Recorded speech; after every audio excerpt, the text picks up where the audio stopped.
আর কেউ যদি কোনো উপকার করে, এটা হাদিসে আছে, নবী সাল্লাল্লাহু আলাইহি ওয়াসাল্লাম বলেছেন, আপনাকে কেউ একটা উপকার করেছে, একটু কলম দিয়েছে, হাত দিয়ে লিখে আবার ফেরত দিলেন তার কলমটা দিয়ে লিখে, কোন একটা উপকার কেউ করেছে, তাহলে আপনি তার বিনিময় দিতে চাচ্ছেন, কিন্তু এই মুহূর্তে হাতের কাছে কিছু নাই। সবচেয়ে উত্তম বিনিময় হয় যদি আপনি বলে দেন জাযাকাল্লাহু খায়রা।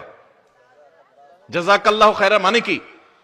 তুমি আমার এই যে উপকারটা করলে, আমি তো তোমাকে কিছু করতে পারতেছি না, আল্লাহ তোমাকে আমার পক্ষ থেকে উত্তম বিনিময় দান করুক। কত সুন্দর অর্থবহ একটা জিনিস। তোমাদের থ্যাঙ্কস, তোমাদের ওয়েলকামের কি অর্থ? এটার অর্থ তো আছেই, কিন্তু এর মানে এর উপকারিতাটা কি? তুমি আমাকে থ্যাঙ্কস বললা, সারাদিন কি লাভ হলো? কিন্তু জাযাকাল্লাহু খায়রা যদি বলা হয়, তখন সাথে সাথে এটা দোয়া হয়।